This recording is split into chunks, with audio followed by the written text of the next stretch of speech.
Hey students, what's up? Okay, so we have done this first chapter, and the second first lecture of the second chapter, and now we are gonna do the second lecture of second chapter. Okay, before that, let's begin with a quote that you focus on discipline, success will follow you automatically. Okay, be very disciplined, as I always say. Be very disciplined. Your like your success, your opportunities, your everything will follow you automatically. You don't need to worry about that. Okay, चलो. So आज we are gonna do natures of principles of management. ठीक है, this is what is the topic of today. All right. So by nature, it meant the qualities and characteristics of anything. Okay. So that is there. कुछ भी explain करना हो, अगर अपन बात कर रहे हो कि ये इस चीज का नेचर है, तो that means its qualities and characteristics किसी भी चीज का. Suppose I am saying something कि your nature is very good, that means I am conveying your qualities and characteristics. All right. So principles are general prepositions which are applicable when certain conditions are present. कुछ conditions जहाँ पे पाई जाती है वहाँ पे ये applicable है या नहीं, that shows the principles of management. Okay, that is their nature. These have been developed on the basis of observation, experimentation and personal experiences. See, कुछ भी जैसे कि आप ऑब्जर्व करते हैं या एक्सपेरिमेंट करते हैं या फिर अपना कोई personal experience you share, that is how you make principles of management. जहां पर you will get to know कि आपने जो ऑब्जर्व किया, जो एक्सपेरिमेंट किया, and similarly which you have experienced. Okay, क्या वो प्रैक्टिकली एक्शन में लाने लायक है? तो that is how principles make. Okay, depending upon how they are derived, जैसा कि मैंने अभी बताया, how effective they are in explaining, predicting managerial behaviour, they contribute towards the development of management both as science and art. See, it depends upon the nature of something, the nature of the principle, how is it been explaining, how is it performing, how can we product the managerial behavior. ये सबको ध्यान में रखते हुए principles की जो भी natures है वो फॉलो किए जाते हैं, बनाए जाते हैं. ठीक है, I have taken this content from your text book because वहां पर बहुत ही ज्यादा मतलब लाइक मैसी है, काफी बहुत ही भर भर के लिखा हुआ है. And you guys will be like इतना लंबा चौड़ा कौन पढ़ेगा, you know, is it important और नॉट, वगैरह वगैरह. There are so many questions out there. So इसीलिए आई जस्ट रियलाइज कि मुझे इसी को पुट करना चाहिए लेक्चर में और अलग अलग सेपरेट पॉइंट्स के साथ में, so that it will very easy you to understand कि एक्चुअली कंसेप्ट बोल क्या रहा है. Alright, okay. So in principles में बहुत सारे डेरिवेशंस आ सकते हैं. ओके, जो कि कुछ matter like to be a matter of science और देयर क्रिएटिव एक्सप्लेनेशन में be regarded as an art. बहुत सारे ये सब अपन ने पढ़े भी हैं कि मैनेजमेंट की जो प्रिंसिपल्स हैं, मैनेजमेंट साइंस की तरह बिहेव करता है, आर्ट की तरह बिहेव करता है, एंड ऑल दोज थिंग्स. सो बहुत सारे डेरिवेशंस आ सकते हैं, बहुत सारे अलग अलग तरीके के मैटर होते हैं जो कि अलग अलग तरीके से कंसिडर किए जाते हैं. सो ये प्रिंसिपल जो है वो क्रेडिटेबिलिटी लैंड करता है, जहां पर you will have to learn कुछ भी some regarded particular things, and it will teach you discipline to practice the management. See, it will teach you so many things because it contains lots of credibility and some creative application which has been regarded to an art, or it will be have matter of science which will leads you to discipline. Okay, discipline is very important, so it will lead you that. So ये आपको बताएगा that how can you be disciplined. Secondly, how can you practice the management, how can you be learnable during practicing management. Okay, ऐसा कुछ भी managerial position की बात करते हैं तो कुछ भी ऐसा कहा जाता है कि matter of birth, it is not मतलब like it may not be a matter of birth कि यार बचपन से ही तुम्हें पता था कि तुम्हें मैनेजरियल पोजीशन पे आना है, something like that. It is a matter of requisite qualifications. Okay, जो भी रिक्वायर्ड क्वालिफिकेशंस हैं if you have that thing, if you have that caliber, then you can get the respective position. Okay, so managerial principles जो हैं वो मतलब ये importance gain करते हैं so that प्रोफेशनलाइजेशन लाया जा सके मैनेजमेंट में, और उसका लेवल जो है वो इंक्रीज हो सके, ठीक है। बिकॉज आप इन क्वालिफिकेशंस को डिफाइन कैसे करेंगे? डिफाइन तो तभी कर पाएंगे ना जब you will be able to describe कि भाई क्या क्या क्राइटेरियाज होने चाहिए। Am I right? I hope you are getting my point कि क्राइटेरियाज के बिना how will you able to decide कि यार कैसे क्या परफॉर्म करना है? It will be very tough, no? So ये प्रिंसिपल, ये गाइडलाइंस जो भी हैं, ये डिनोट करती है कॉज एंड अफेक्ट रिलेशनशिप को, जो अपन अभी आगे पढ़ेंगे नेचर में। Alright, so this cause and affect relationship जो भी है, ये इस प्रिंसिपल्स जो भी है उनकी गाइडेंस को डिनोट करती है कि यार अगर आप ऐसा करोगे तो उसका अफेक्ट ये होने वाला है। Okay, next is management is required for an established life for sure and essential to managing all types of management. कोई भी टाइप का मैनेजमेंट हो, यहाँ पे बात की कोई भी साउंड मैनेजमेंट चाहिए होता है उसके, मतलब it is like the fortitude of thriving companies where you have to have that caliber, you have to have that capacity to utilize your optimum resources, firstly by the help of principles of management which has been taken in action by lots of experiments and observation. So ये बहुत important है आपको एक established life देने के लिए। Secondly, किसी भी कंपनी में कोई टाइप का मैनेजमेंट हो जाए, आपको उसको मैनेज करने के लिए you have to have some guidelines which you can acquire from the principles of management. Okay, management life implies getting everything done. Okay, see कैसा सीन है कि मतलब to be very simple, किसी भी लाइफ के एस्पायरेशंस को accomplish करने के लिए जो हमने एस्टेब्लिशमेंट ऑलरेडी कर दिया है उनको मतलब लाइक हर चीज देने के लिए, उसको मेंटेन करने के लिए, it is very important. Then done with and by other people to deliver its objectives. See कैसा है कि कुछ भी लोगों के साथ में करके उस ऑब्जेक्टिव को अचीव करने के लिए ये प्रिंसिपल्स बहुत इंपॉर्टेंट है, फर्स्टली। सेकेंडली, इस चीज को यूटिलाइज करने के लिए, साथ ही इसका ऑप्टिमम यूज करने के लिए कि आपको किस तरह क्या चीज यूज करनी है, वो सब आपको प्रिंसिपल्स ऑफ मैनेजमेंट ही बता पाएंगे। सो अपनी लाइफ की एस्पायरेशंस कंप्लीट करने के लिए, डिजायर्स कंप्लीट करने के लिए, कुछ भी काम करने के लिए, जो आपने एस्टेब्लिश किया है उसको मेंटेन करने के लिए, साथ ही किसी और के साथ में किसी ऑब्जेक्टिव को अचीव करने के लिए जो आप काम कर रहे हैं, उन सब के लिए principles of management are very important. That is what is written in your textbook in that long paragraph which I have been like थोड़ा सा छोटा करके और points में divide करके यही लिखा हुआ है उसमें। You don't need to read again that, you can follow this lecture. Okay, the first thing is universal applicability. See, अभी universal applicability का क्या सीन है? It refers to that truth which is equally applicable to all the spheres. See, business हो, non business हो, चाहे कुछ भी हो, universal applicability is the thing जो कि हर जगह एप्लीकेबल होता है। ठीक है, मतलब कि आप किसी भी दुनिया के किसी भी कोने में चले जाएं, कुछ भी मतलब कहीं पर भी, ये कुछ चीजें जो ऐसी हैं जो यूनिवर्सली एप्लीकेबल होंगी, जो कि ये इसके नाम से आप सोच सकते हैं यूनिवर्सली, मतलब it is universal in nature.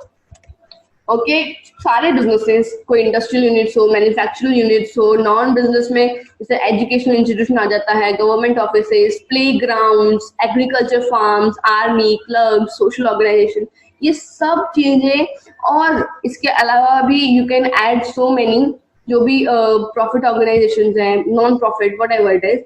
सो वो सारे कुछ चीजें ऐसी हैं जो कि सेम प्रिंसिपल्स पे चलती है, which you cannot deny actually. In order to achieve their objectives, how to imply more or less the same principles. See, it has been written कि more or less, लेकिन ज्यादा कम उसका नेचर, प्रिंसिपल का nature तो आ ही जाता है जो कि कॉमनली यूज किया जाता है। जैसे कि I can give you example, just a second, या I can give you example of school. Okay, अभी चाहे वो कोई भी स्कूल हो, इंटरनेशनल स्कूल हो, सेकेंडरी, प्राइमरी, कोई भी स्कूल हो, सपोज कोई भी स्कूल हो, ठीक है, लेकिन आपका जो स्केड्यूल है वो कैसे मैनेज किया जाएगा? प्रेयर होगी होगी, ठीक है, फिर इंटरवेल होगा ही होगा, ये तो पक्का है, ये सीन स्कूल के कंसेप्ट में ही डाला हुआ है, ठीक है। इंटरवल होगा, एक बार दो बार हो सकता है, लेकिन होगा जरूर, ठीक है। बाद में फन फंक्शंस होंगे, एनुअल फंक्शंस होंगे, 15 अगस्त को यू विल हैव परफॉर्मेंसेस, ये वो, तो ये जरूर हो सकता है कि हर स्कूल जो है वो अलग तरीके से परफॉर्म करे, उन किसी की प्रेयर पहले हो, किसी की बाद में हो, and so many other things. लेकिन क्या ये पॉसिबल है कि कोई ऐसी स्कूल हो जहाँ पे प्रेयर हो ही ना, जहाँ पर इंटरवल दे, वो आपको इंटरवल दे ही ना टिफिन करने के लिए, या फिर 15 अगस्त 26 जनवरी को कोई तरह का फ्लैग होस्टिंग ना हो? ऐसा हो सकता है? नहीं हो सकता है ऐसा बिल्कुल भी। ये उनका कॉमन प्रिंसिपल है जो वो फॉलो करते हैं, and it is universally there. Similarly कोई भी बिजनेस फील्ड में, कोई भी मैनेजमेंट के एरिया में ऐसा कभी नहीं हो सकता कि ये उसका ये एक्सट्रैक्ट ना रहे, ओके। अभी एक एग्जांपल है, the whole work of an organisation is divided into smaller task and such task are assigned to different departments, groups and individuals, such a system of division of work is applicable in all type of organization. See, there are people, see, this is the one who is going to assign different duties, ठीक है। this is like a company A, ये पूरा section उसका है, ठीक है, इसमें इनको लोगों को असाइन करना है, तो इसने इसको असाइन किया ए को, ए ने असाइन किया बी को अपने अंडर, इसने असाइन किया सी को, सी ने असाइन किया अपने अंडर डी को, that is how it makes. तो A and C R departments, और ये ए और सी जो है वो डिपार्टमेंट हेड है, ठीक है, और इन्होंने इसके अंदर ये वर्कर्स सेलेक्ट किए हैं, और भी so on so fourth. So that is how it works. ये एक ऑर्गेनाइजेशन हो गया, suppose this is like a automobile की कंपनी, ठीक है, तो this is how it works. अभी सिमिलरली अगर ये कंपनी है, this is like different company, okay, so in this company इन्होंने इसको असाइन किया, इन्होंने इसको असाइन किया, अपने अपने वर्क के लिए, ये बॉस है, ये इनके सबऑर्डिनेट है, and so on so fourth. So this is how it works. तो डिविजन ऑफ वर्क वाला प्रिंसिपल जो है वो यहाँ पर भी अप्लाई करता है और वो यहाँ पर भी अप्लाई करता है। सपोज ये टेक्सटाइल का काम है इनका, ठीक है, तो ये बहुत सारे डिपार्टमेंट्स बना सकते हैं और there can be so many things. तो this is how it works. General guidelines. So principles of management are not defined like principles of physics और chemistry, ठीक है, ये बहुत क्लियर है क्योंकि फिजिक्स और केमिस्ट्री के सारे जो भी प्रिंसिपल्स है वो बहुत ज्यादा क्लियर हैं, डेफिनाइट हैं, और उनके आउटकम जो भी प्रिडिक्टेड हैं वो मतलब लाइक आउटकम भी ऑलरेडी प्रिडिक्टेड हैं और वो ही होने वाले हैं आगे जाके। लेकिन प्रिंसिपल्स ऑफ मैनेजमेंट जो है उनके नेचर जो है वो जनरल गाइडलाइंस है, ठीक है, ये जनरल गाइडलाइंस प्रोवाइड करती हैं जो कि एकदम स्ट्रिक्टली नहीं अप्लाइड हो सकती है। जैसे कि मैंने ये बोल दिया कि किसी भी कंपनी में, छोटी बड़ी किसी भी कंपनी में भी सीईओ होगा, फिर नीचे मैनेजर होगा, फिर नीचे डिपार्टमेंट मैनेजर होगा, फिर नीचे वर्कर होगा, यही सीन चलता रहना चाहिए। क्या ये पॉसिबल है एक छोटी कंपनी में? नहीं पॉसिबल है। एक स्टार्टअप में नहीं पॉसिबल है। इनिशियली तो it is not possible there, right? So ये सिस्टम नहीं चल सकता है यहाँ पे, it can not be applied strictly. So example लेते हैं, रिसेशन के टाइम पे कोई जनरल मैनेजर जो है may allow marketing department to give a heavy discount to the customers without giving due attention to financial losses being raised by the financing department because the primacy of overall goals of the organization is important. तो recession के time पे इन्होंने discount का डाल दिया, ठीक है, तो अभी ऐसा तो नहीं कर सकते हैं कि नहीं हमें कॉस्ट पे फोकस करना है, हमें प्रॉफिट पे फोकस करना है। You have to mould things accordingly, you have to be very flexible also while working in an organisation. You can't be very strict, you can't be stick on these things, you have to be very strict, okay? So that is there. These are like general guidelines. I hope you got my point. All right, okay, next is formed by practice and experimentation. अभी ये क्या scene है कि ये सारे principles जो है, जैसे अपन ने शुरुआत के उस पॉइंट पे बात करी थी जहाँ पे आई told you about the things की एक्सपेरिमेंट और ऑब्जर्वेशन के थ्रू काम किया जाता है। तो प्रिंसिपल्स ऑफ मैनेजमेंट जो हैं वो बहुत सारी प्रॉब्लम्स को फेस करने के बाद में प्रोफेशनल लोगों के द्वारा बहुत सारी प्रॉब्लम्स, बहुत सारी चीजें उनके सामने अपीयर होती हैं, वो उस हिसाब से उनके लिए केयरफुल रिसर्च करते हैं और वर्क सॉल्यूशंस निकालते हैं। उसी के साथ में दे रिकॉग्नाइज द सॉल्यूशन, जहां उनको पता चलता है by the help of practice, experiments, ठीक है, और एक्सपीरियंस, जो कि प्रिंसिपल्स ऑफ मैनेजमेंट के ऊपर आधारित होते हैं, बेस्ड होते हैं। सिमिलरली रिसर्चर्स जो भी होते हैं, जो कि एक्सपेरिमेंटल स्टडीज करते हैं to find out the principles of management. Suppose I can tell you about okay, so if I'm getting hired for a teacher, okay, तो जब मैं हायर करी जाऊंगी उससे पहले मुझे एक प्रोसेस से गुजरना पड़ेगा, that is the demo, the personal interview and all those things. तो क्या मेरा जो डेमो होगा उसमें मैं सब कुछ एक्सप्लेन कर पाऊंगी? क्या वो डेमो जो लोग मेन अथॉरिटी देख रहे होंगे, क्या और जो स्टूडेंट्स हैं वो सेटिस्फाइड हो पा रहे होंगे? तभी मैं आगे जाके हायर हो पाऊंगी for the main lead, for the main subject. Okay, that is how they will check. They will observe my attitude. Okay, they will see my experience, and I will make sure that I will be very experimental, because उसके पहले तो इन student को मैं पढ़ा रही हूँ, मैं जानती भी नहीं हूँ, तो I will have to be very cordial and very good to those students. So ये सारा चीज देखे जाने के बाद में they would decide कि ओके, अगर ये टीचर आ जाती हैं एंड ये मतलब if she comes into action then it will be good for them and for their school और for the respective area. Okay, so ये हो गया एक तरह का प्रोसेस टू नो टू कि कोई भी प्रॉब्लम आ जाएगी तो how I will be able to solve that. Okay, उसके लिए और भी बहुत सारी एक्सपेरिमेंटेशन और स्टडीज की जाती है so that you will be able to get it. अभी थोड़ा सा मैनेजमेंट वाला एग्जांपल ले लेते हैं। आई होप वो छोटा सा मतलब अपन के लेवल का एग्जांपल आपको समझ आ गया होगा, because sometimes I feel that यार ये बड़े बड़े एग्जांपल से पहले थोड़ा नॉर्मली समझा दो, because it becomes very boring sometimes कि क्या है वही एग्जांपल वही। तो अगर रियल लाइफ का कुछ बताऊंगी तो आई इवन मतलब this is my pattern, I think that real life को कुछ भी बताऊंगी तो you will feel something interesting in it and you will मतलब ऑटोमेटिकली आपका ध्यान जाएगा उधर। सो that is why I always give stupid examples just to make you understand the concept. That is my ultimate goal. Okay, so the principles of unity of command एक example है। Unity of command अपन आगे जाके पढ़ने वाले हैं अभी इसी chapter में। सो ये इमर्ज होती है जब दो ग्रुप के लोग जो होते हैं वो साथ में कंपेयर किए जाते हैं, जहां फर्स्ट ग्रुप ऑफ पीपल जो है had one boss, where second group of people had two boss. Undoubtedly the first group people must have performed better because see कैसा है कि ये एक ग्रुप हो गया, ये दो ग्रुप हो गए। अब मैंने ये दो इसलिए बनाए हैं क्योंकि यहाँ पे दो बॉस है, यहाँ पे एक ही बॉस है, ठीक है। तो अगर ये जो तुमने okay, I give example of Manikarnika. If किसी ने वो मूवी देखी है तो देखी है, आई होप सबने देखी होगी, नहीं देखो देखो मूवी बहुत अच्छी है, उसकी कंट्रोवर्सी सबको पता होगी, और नहीं पता है तो भी just YouTube it, okay, you will get to know. So वहां पर ऐसा कहा जाता था कि वहां पे दो डायरेक्टर्स थे, okay, there were two director there and that is how dispute occur and so many things blah blah blah whatever.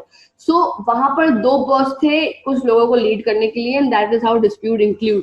तो मैनेजमेंट में यूनिटी ऑफ कमांड जो दी जाती है, अगर दो लोग देंगे तो it won't be good, because दो लोग बॉस होंगे तो कोई कौन किसकी क्या सुनेगा।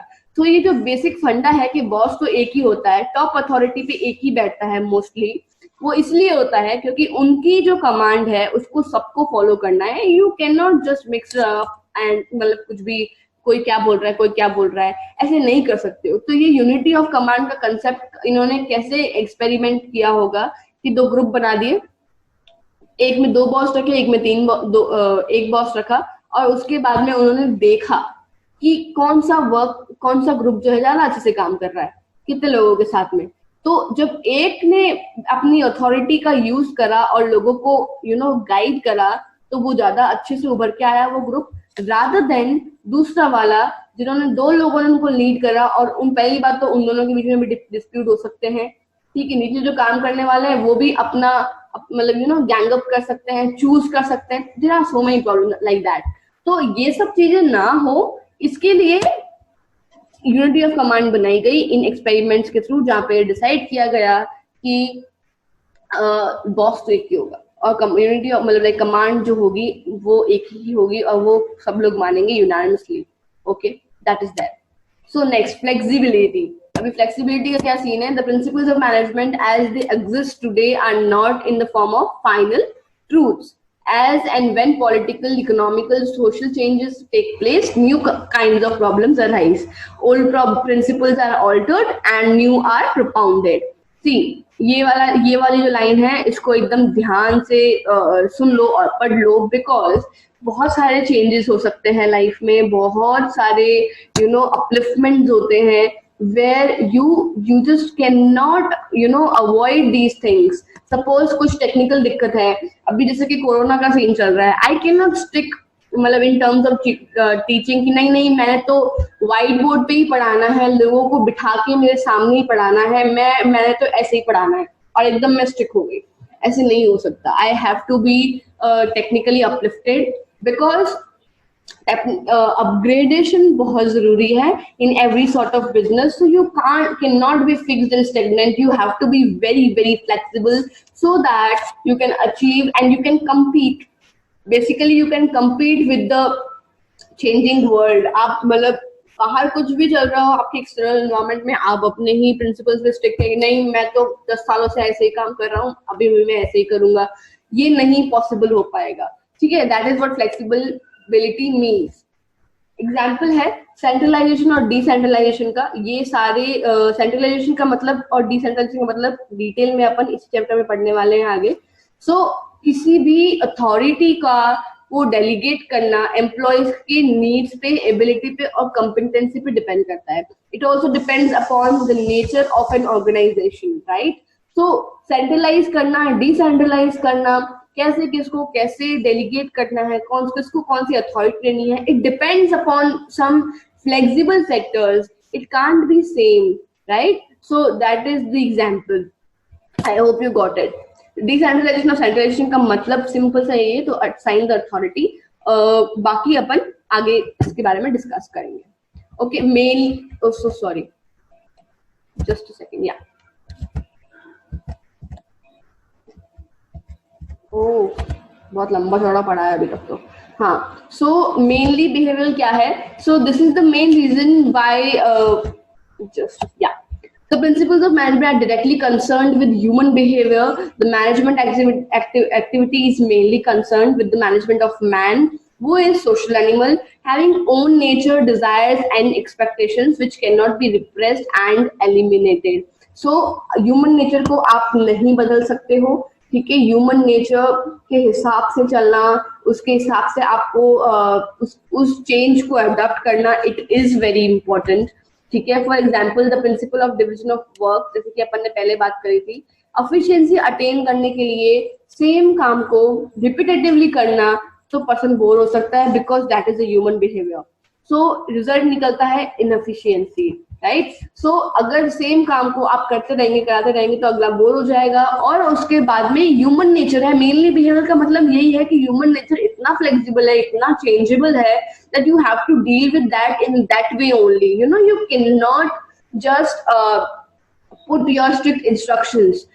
अगर लगातार काम कराओगे, अगर मैं लगातार एक ही लेक्चर को रिपीट करती रहूंगी अलग अलग तरीके से, you will gate bore, because तुम्हारा ये नेचर है। थ्योरेटिकल सब्जेक्ट को इंटरेस्टिंग बनाना पड़ेगा, so that my human resources, my like human consumers will not get bored, right. That is the thing. So relationship between cause and effect, what is it? So बहुत simple सा है ये ultimate outcome specify करता है, ठीक है। जहां पर कोई भी पर्टिकुलर सिचुएशन हो या कोई भी काम हो, वो इस पर्टिकुलर मैनर में किया जाता है। For example again division of work. So ये वर्क डिवाइडेड होता है डिफरेंट पार्ट्स में, ठीक है। लोगों को असाइन किया जाता है, और उनके इंटरेस्ट और कैपेबिलिटी के हिसाब से असाइन किया जाता है, सो दैट वो एफिशिएंसी ला सके अपने काम में। किसी को भी बिना इंटरेस्ट के और बिना कैपेबिलिटी के हम कोई काम असाइन नहीं कर सकते हैं। इन केस कॉज क्या हो जाएगा, increase in the efficiency, this will be a cause, and what the division of work will be the cause and the effect will be the increase in efficiency, ठीक है, that is that. See, I'm so sorry for that. So अभी मैंने मेरा cause ये था कि मैंने work divide कर दिया, ठीक है, और सिमिलरली उसका रिजल्ट जो निकला है वो effect है, and that is the increasing in the efficiency. Okay, similarly principles of management का भी यही है, ये establish करते हैं cause and effect relationship. Okay, the last one is contingent. Okay, management are not fixed or not permanent, जैसे कि flexibility था, similarly ये situation और circumstances से affect होते हैं, so that जो भी decision इम्प्लीमेंट किया जाता है वो सिचुएशंस और सर्कमस्टेंसेस को ध्यान में रखते हुए किया जाता है। See, it is very important to you to know about these circumstances, okay, कि situations क्या है, circumstances क्या है, and how will it gonna be, you know, react, and what will be the consequences of it, the cause of it, and so many things. So ये बिल्कुल ही permanent और fixed नहीं है, ठीक है।